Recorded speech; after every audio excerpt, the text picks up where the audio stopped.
komentaryo, isyu, serbisyo publiko. Aksyon Radio! Sa Bacolod, Aksyon Radio! Aksyon Radio!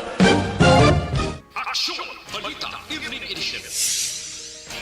Magadulong sa inyo sang mga nagapanguna nga balita lokal, national, international, sports, kag entertainment. Aksyon! Aksyon! Balita Evening Edition. Kag karon ang inyo news team.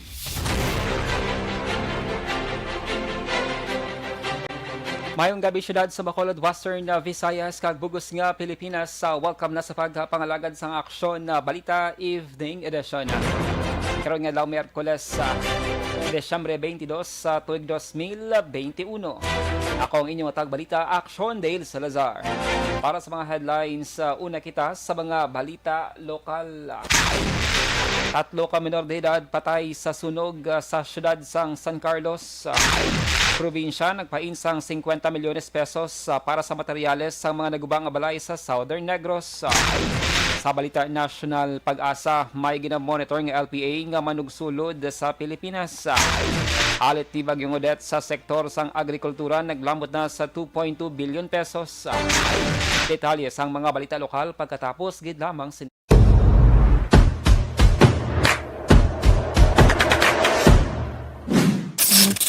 Aksyon Radio!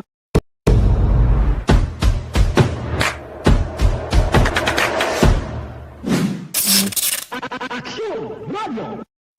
Nagsugod ako bilang news writer sa DYEC sang nag-shift ang estasyon halin sa music station kag nag-news and public affairs na ang programming. Amo to nga panahon nga kadamo gid sa mga kudita nga natabo against the Cory administration. Amo man to nga panahon tama ka aktibo sa Sparrow unit sa NPA. Abi ninyo bisan adlaw ang mga pulis nga pangtiro nga pang-liquidate. May mga enkwentro nga katabo sa tunga sa NPA kag Sparrow unit even at the downtown area. Amo ni ang mga panahon nga tama ka peligroso sa sitwasyon even for us in the media industry.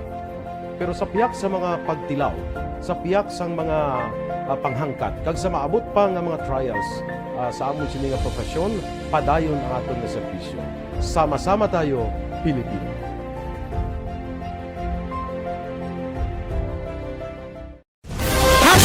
Account ko ni ang imo account, imo responsibilidad.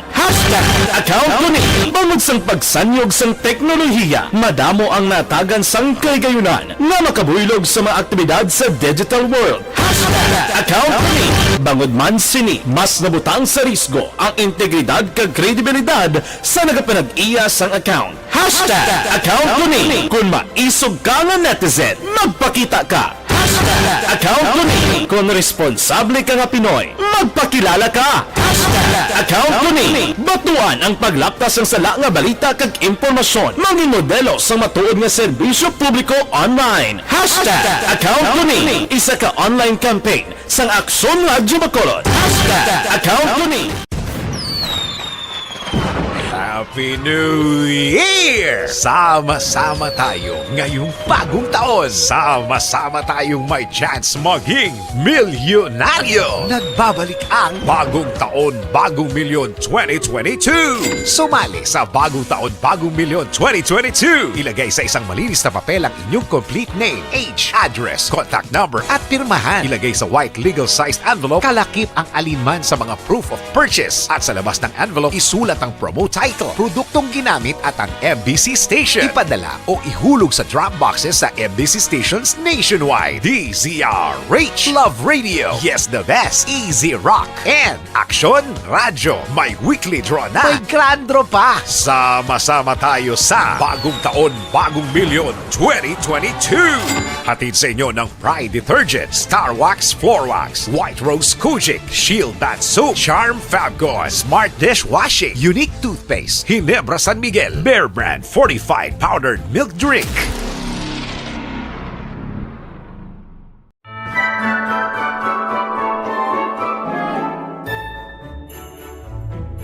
For Christmas is tradition time. Traditions that call the precious memories down the years. Ululupod kita sa gihapon sa pagbaton sang Espiritu ni Kristo. Kag wala naton ginakalipatan ang matuod nga simbolo sang Paskwa, ang pagpalanggaanay. Halin sa Aksyon Radyo Bacolod, malipayon nga Paskwa sa inyo tanan mga kaaksyon. Sa diin ka man sa Pinas, laboton ka sang amon balita kag serbisyo. Sama-sama tayo, Pilipino!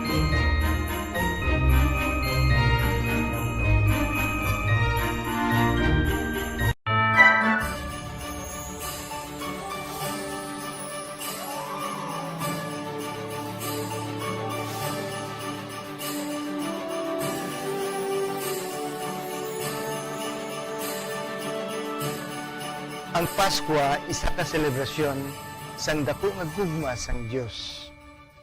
Iniimbitasyon man sa paghatag sini nga gugma sa isa kag isa. Action Radio Philippines, Standard Time las 6:07 kagaron sa detalye na sang mga balita lokal. Patay ang 3 ka mga menor de edad sa sunog na natabo sa may sitio Trozo, Barangay Bulwangan, na syudad sang San Carlos mga alas 8 kagabi Martes nga adlaw. Ang naglamatay ginkilala Sanday Early John Sombesi 7 ka tuig, kagang mangod sini nga si Cheska Sombesi 3 ka tuig. Napatay man ang pakay sa sini nga si Rose Jane Sombesi 12 anyos. Sa interview sa Action Radio Bacolod sa tiyo sa mga biktima si Romeo Catalan, nag-umpisang kalayo sa puloy-an sang iya nga pakaysa nga si Mary Ann Sombesi kag naglapta sa mga kaingod sini nga balaya.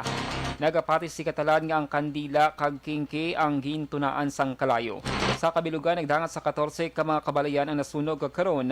Temporaryo nga nagatiner sa Trozo Elementary School bilang evacuation center. Aduna siya gibilin nga kandila ug usa ka kingking suga. Tapos ang inahan bali migwa nagpalod bali ang nahabilin ang tatlon lang kabilog nga mga bata. Uy. Tapos nakatulog na siguro nasabiklan sa ilang TL. So dito nagsugod ang sunog. Nabatyan ang tiyo sa mga biktima nga si Romeo Catalan. Sa iban nga balita lokal, nag-set up na sang Provincial Relief Operations Center ang gobyerno provincial sa may syudad sa Kabangkalan Negros Occidental. May kangtanan sa nagapadayon nga relief, recovery kag rehabilitation efforts sa mga lugar nga ginhalitan sang bagyong Odetta. Ginpahayag ni Provincial Administrator Attorney Rayfando Diaz II ining nabasi man sa Lorenzo Zaico District Hospital nga accessible kag sentro sa mga lugar sa Southern Negros. Ginpahayag ni Diaz nga nagadamo sa karon ang ginadonar nga bulig halin sa nagkalinain nga mga sektora. Nagpadala man sang team ang lokal nga gobyerno sang Cadiz, Talisay, Bago kag Sagay sa may Southern Negros sagud magbulig sa nagapadayon nga relief operations. May 18 man ka 3 ka kilovolt amperes nga generators ang probinsya agud mausas sa pagpa-charge sang cellphone kag flashlights.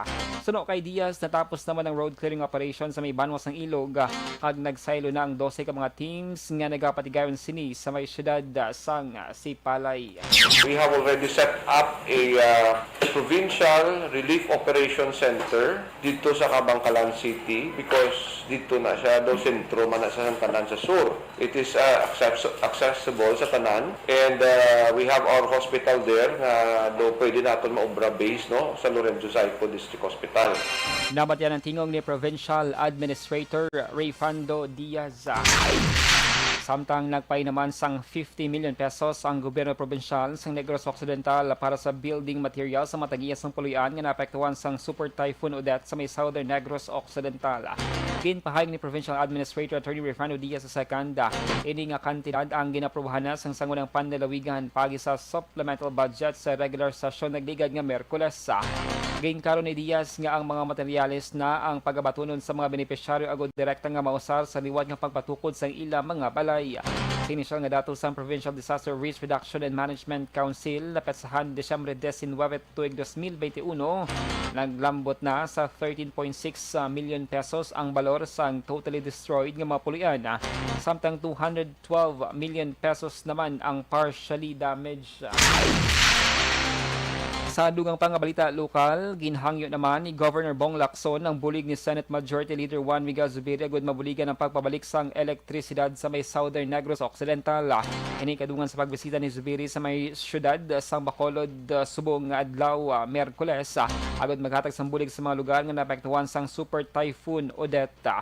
Ginpasalig naman ni Zubiri sa gobernador nga iya pagastoryahon ang pamuno sang National Electrification Administration o NEA agud pangabayon nga kung pwede makapadala sang team sa Negros Occidental ang mga electric cooperative sa lugar nga wala mahalitan sang bagyo.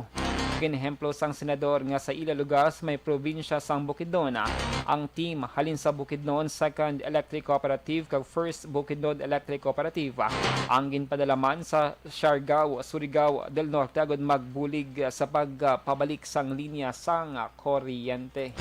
What I can do is I'll get in touch with NEA. The NEA head is my friend.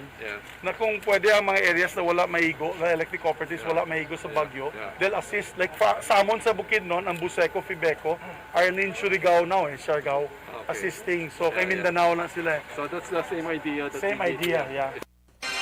Nabatian si Negrense Senator Juan Miguel Zubiri. Sa katapusan nga balita lokal, nasapuan sa mga residente ang nagakagnas nga bangkay sa lalaki sa may suba sa Barangay 31 Syudad sang Bacolod kay nasangaga Miyerkules. Nagapari mga residente nga posible 3 tub 4 na kadlaw ang napatay nga lalaki sa nasambit nga suba. Ginkilalang biktima nga si Fritz Eric Ponsehan, 34 anyos, soltero kag residente sang Purok Sar Apol 1, Barangay 27, Bacolod City. Ginpahayag ni Police Major Leo Estopang hepe sang Police Station number 6. Si Ponsehan ang suspect sa natabo nga stabbing incident sa atong Domingo nga gabi sa may Purok Santo Niño, Barangay 31, Bacolod City. Ginpahayag sang hepe nga may pilas si Ponsehan sa iya nga pagpalagyo matapos ang insidente sa atong Domingo. Hindi pa sigurado si Estopa kung balang pilas ginaangko ni Ponsehan o kung ang pagkalumos among ginhalinan sang iya kamatayon. Ginpangabay na ni Estopa ang pamilya ni Ponsehan nga paidalom sa autopsy ang iya bangkay agud may baluan ang gintunaan sang iya kamatayon. Identified as Fred Puntihan o Barangay 28 actually. Ato ni initial ni siya Kimeri kay sang Sunday may-ari kitang stabbing incident involving ni sa itaman ka victim kag ang amo ni ang kasubong sa puwan. Amo ni siya ang suspect na at large. Nabatyan ang tingog ni Police Major Leo Estopa ang hepe sang Police Station number 6. Sa balita, sa aksyon! Action Radio Philippines Standard Time las 6:13 DTX 500 capsule mga ka-aksyon. Masami ka lang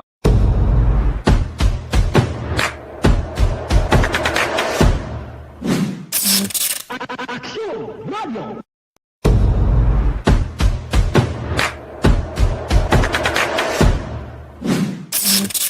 Action Radio.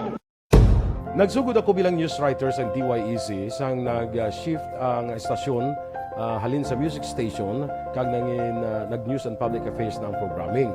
Amo to nga panahon nga kadamo gid sa mga kudita nga natabo against the Cory administration. Amo man to nga panahon tama ka aktibo sa Sparrow unit sa NPA. Abi ninyo bisan adlaw ang mga pulis nga pangtiro nga pang-liquidate. May mga inkwentro nga katabo sa tunga sa NPA kag Sparrow unit even at the downtown area. Amo ni ang mga panahon nga tama ka peligroso sa sitwasyon even for us in the media industry. Pero sa piyak sa mga pagtilaw, sa piyak sa mga panghangkat, kag sa maabot pa nga mga trials sa among mga profesyon, padayon ang aton nga serbisyo. Sama-sama tayo, Pilipino.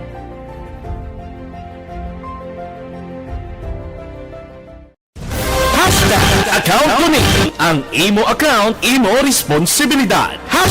Account kuning bangod sang pagsanyog sang teknolohiya, madamo ang natagan sang kaygayunan nga makabuylog sa mga aktibidad sa digital world. Account kuning bangod man sini mas nabutang sa risgo ang integridad kag kredibilidad sa nagapanag-iya sang account. Account kuning kung maisog ka nga netizen, magpakita ka. Account kuning kung responsable ka nga Pinoy, magpakilala ka. Account kuning batuan ang paglaptas ng sala nga balita kag impormasyon, maging modelo sa matuod nga serbisyo publiko online. Account kuning isa ka online campaign sang Aksyon Radio Bacolod. Account kuning. Happy New Year! Sama-sama tayo ngayong bagong taon. Sama-sama tayong may chance maging milyonaryo. Nagbabalik ang Bagong Taon, Bagong Milyon 2022. Sumali sa Bagong Taon, Bagong Milyon 2022. Ilagay sa isang malinis na papel ang inyong complete name, age, address, contact number at pirmahan. Ilagay sa white legal-sized envelope, kalakip ang alinman sa mga proof of purchase. At sa labas ng envelope, isulat ang promo title, produktong ginamit at ang MBC station. Ipadala o ihulog sa drop boxes sa MBC stations nationwide. DZRH, Love Radio, Yes the Best, Easy Rock, and Action Radio. May weekly draw na. May grand draw pa. Sama-sama tayo sa Bagong Taon, Bagong Milyon 2022. Hatid sa inyo ng Pride Detergent, Star Wax Floor Wax, White Rose Kojic, Shield Bath Soap, Charm Fabgon, Smart Dishwashing, Unique Toothpaste, Ginebra San Miguel, Bear Brand Fortified Powdered Milk Drink.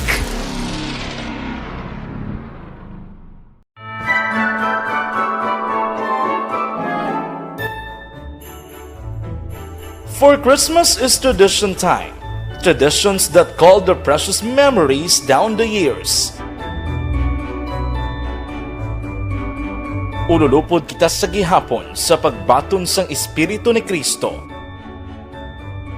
Kag wala naton ginakalipatan ang matuod nga simbolo sang Paskwa, ang pagpalanggaanay. Halin sa Aksyon Radyo Bacolod, malipayon nga Paskwa sa inyo tanan mga kaaksyon. Sa diin ka man sa Pinas, laboton ka sang amon balita kag serbisyo. Sama-sama tayo, Pilipino.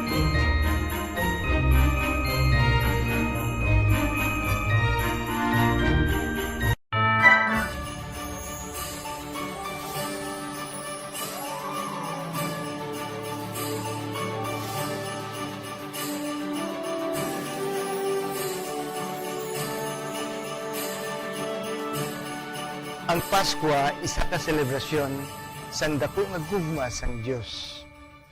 Iniimbitasyon man sa paghatag sini nga gugma sa isa kag isa. Sa sining tiyempo sang COVID-19, kita ginahatagan sang kahigayunan nga mangin alagyan sang dako nga gugma sang Dios.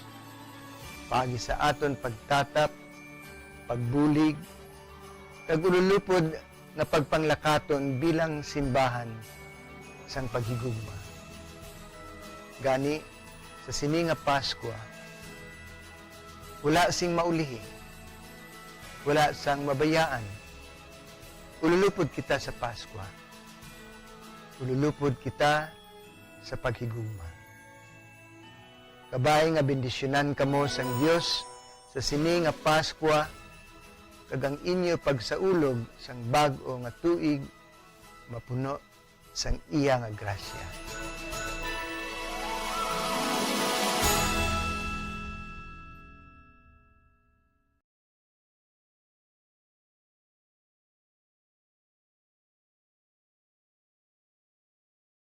Desisyon 2022. Ito po, tatandaan nyo, kasi itataga po natin ito sa bato. The last man standing is a woman. Ang pagiging presidente ay destiny na kaloob ng Panginoon. Marami nang nangarap, marami nang naring nabigo. Wala nang dilaw, wala nang pula, wala nang orange, o kung ano man ang kulay mo, maawa naman tayo sa sambayan ng Pilipinas. And because we all agree that we shall be the change that we want to see in the world, let us show the world how it is appropriately done. Desisyon 2022. Oh, definitely, you know what they say, Battle Royale. Definitely super Battle Royale. Palayo mo kanto, sis, sa pakatuig. Kapo pa ni Magdinapo, subungadaan. Desisyon 2022 sa Aksyon Radyo Bacolod. Kaya ginawat ang himo sa mga health protocols. You cannot treat Bacolod as an island. It is part of Negros Occidental. It is part of Negros Island and it's part of the Philippines. Ang problema kita. So let us avoid something like that again. Kinahanglan maapilar ko sa gihapon sa inyo sa pagtunod strictly kag ang mas gagawin. Ang kada botante ang may gahom nga magpili sa mga lideres sa pungsod. Ang kada kandidato ang dapat kilalahon sa husto. Kang kada botante ang may kaugalingon nga desisyon. Desisyon 2022, the pre-election survey. Himanuon ang pulso sa publiko, kilalahon ang maginalantaw nga magpapili sa maabot nga eleksyon.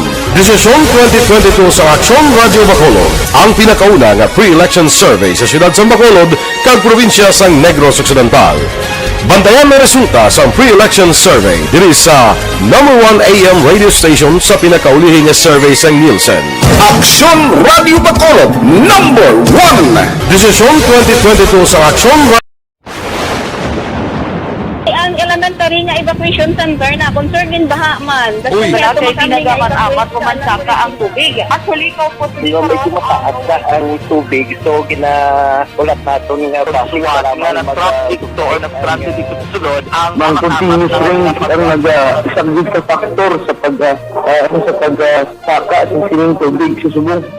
Kunyo 4 2021, sang formal na ginanunsyo sa Pag-asa ang panahon sa tig-ululan o rainy season sa Pilipinas. Gani, lauman ang maulaling nga panahon umpisa subong tugtog Nobyembre 2021. Ang Pilipinas sa mayar sang early warning system para mahibaluan ang lakat sang panahon. Gani, wala sang rason nga hindi kita makapreparar karon nga rainy season. Yari ang pila ka mga action tips nga dapat mo may baluan karon nga panahon sang tig-ululan. Kung nagapuyo sa lugar nga masami ginabaha, mag-monitor sa balita para sa anunsyo sang Pag-asa sa lakat sang panahon. Isa sa pinakapos nga pamaagi para malikawan nga magsulod ang baha sa balay among paggamit sang sandbag. Ang sandbag ang isa ka sako nga may unod nga balas nga pwede ibutang sa pertahan o kung ginaagyan sang tubig para temporaryo nga makontrol ang pagsulod sang tubig sa inyong nga balay. Antes naman ng rainy season, dapat nakaprepare ka na sa pagkaon, flashlight, pito, kandila, hygiene kit, power bank, transistor radio, importante nga mga dokumento, kag iban pa nga kinahanglanon. Ini ang dapat isulod sa go bag nga dapat ibutang sa isa ka lugar nga mapus kuhaon sa tion nga kinahanglan nga mag-evacuate. Sa tion sa pagbaha, dapat butangan sang tape ang saksakan sang mga outlet kag ibutang sa mataas nga mga lugar ang appliances. Kunyara sa evacuation center, dapat man nga ipatuman ang minimum health protocol, face mask, face shield kag social distancing batok sa COVID-19. Sa panahon sa tig-ululan, dapat man proteksyonan ang ikaayong lawas batok sa pila ka mga masakit, kang isang dengue, leptospirosis, cholera, typhoid fever, hepatitis A, influenza kag iban pa. Nagpanugyan man ang DOH kay pabili ng proper hygiene kay pag-inom sang limpyo nga tubig. Lutuon sang husto ang pagkaon para malikawan ang contamination. Maghugas sang kamot antes kag pagkatapos ang kaon kag matapos nga mag-usar sang banyo. Likawan man ang paglangoy o kon pagtubog sa baha. KDA ang mayara sang 62 to 70% nga mga tropical cyclone ang magsulod sa par sa Desyembre 26 sa tubtob 27. Nagpanugyan ng Pag-asa sa publiko nga padayon nga i-monitor ang posible pagbago sa forecast sa lakat sang LPA. Sa iban nga balita national, wala pa sang timeline sa liwat nga pagkayo sa mga balay sa mga lugar nga nahalitan sang bagyong Odette. Suno sa DSWD, nagapabilin sa gihapon nga prioridad ang pagpadala sa mga pagkaon kag water supplies sa mga apektado nga lugar. Ginpahayag ni Irene Dumlao, ang spokesperson sang DSWD, ang Cash for Work program ang kabahin sa emergency shelter assistance para sa rehabilitasyon kag ilay ni pagatalakayon. Nagpasiguro man si Dumlao nga ang mga yara sa evacuation centers kag campsite facilities ang matagan sang bulig nga ila kinahanglanon. Ang Cash for Work program ang isa ka short-term intervention para maghatag sang temporaryo nga trabaho sa mga distress o kon displaced individuals. Sa record sang DSWD, nakapanagtag ng ang ahensya sang 36 million pesos nga balalo sa pagkaon sa mga biktima sang bagyo. Naglamot na sa 2.2 billion pesos ang balor sang kahalitan sa sektor sang agrikultura sa bagyong Odette. Sa pinakaulihing bulletin, ginpahayag sang DA o Department of Agriculture. Apektado sang bagyo ang agrikultura sa rehiyon sang Calabarzon, Bicol, Western Visayas, Central Visayas, Eastern Visayas, Zamboanga Peninsula, Northern Mindanao, Davao, kag Caraga. Ini ang nagresulta sa production loss sang 62,215 metric tons sang agricultural products na nag-apekto man sa 51,182 hectares sang agricultural areas. Lakip sa mga naapektuhan ang rice, corn, high-value crops, livestock kag fisheries. Lakip man ang mga infrastruktura, machineries kag mga equipment. Suno sa Department of Agriculture, pinakadako nga nahalitan ang rice sector nga nagdangat sa tubtob 1.3 billion. Kinapaabot sang DA nga magsaka pang balor sang kahalitan sa masunod nga mga inadlaw. Lasay sa 26 Action Radio Philippine Standard Time. Sa katapusan nga balita nasyonal. Nagapreparar na ang Manila sang LGU sa posible surge sang Omicron ng COVID-19 variant sa pungsod. Apesar sa masakong schedule ni Manila Mayor Isko Moreno sa pagpadulong sa Cebu kag Bohol para maghatag sambulig sa mga biktima sang bagyong Odette. Ginpasiguro sang alkalde nga preparado ang Manila City sa anuman nga eventuality. Tinalikdan nga Sabado nagpakikita si Moreno kay Manila Health Department Director Dr. Harold Pangan kag Director sang alam ka mga city hospitals kag COVID-19 field hospital para ma-finalize ang mga strategy para pakigbatuan ang mas makalalaton nga COVID variant. Sa karon ng Pilipinas ang nakarecord na sang 3 ka Omicron cases. Ginpahayag ni Moreno nga kinahanglan nga magpreparar bangod ang Omicron ang posible mas delikado sang sa Delta kag dapat masiguro ang nagakaigo nga hospital beds kag medicines. Gin-upgrade ni Moreno ang tanan nga district hospital nga may modern equipment kang isang Santa Ana Hospital nga karon among nagaserbe nga infectious disease control center sang Manila nga may kompleto nga isolation wards para sa COVID patients. Sa balita, sa aksyon! Action Radio Philippine Standard Time lasay sa 27. Inyo nabatian ang kabugusan ng mga balita sa Action Balita Evening Edition. Karon nga daw Miyerkules sa Desyembre 22 sa tuig 2021. Sa luwat ako ang inyong atag balita Action Dale Salazar. Mga ka-aksyon sa din ka man sa Pinas, labuton ka sing amon balita kag serbisyo. Sama-sama tayo Pilipino, una sa balita, una sa aksyon sa Bacolod Action Radio. Action Radio Number 1. Serbisyo Publiko. Action Radio. Sa Bacolod, Aksyon Radio. Action Radio.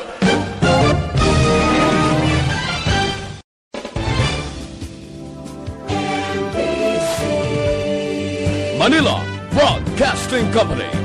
Sa balita, komentaryo, issue,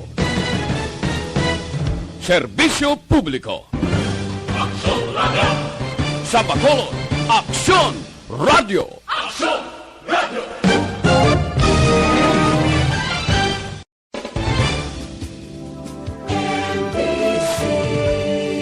Manila Broadcasting Company. Sa balita, komentaryo, issue, serbisyo publiko. Action Radio.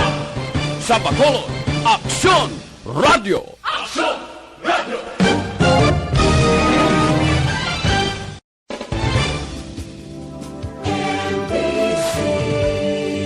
Manila Broadcasting Company.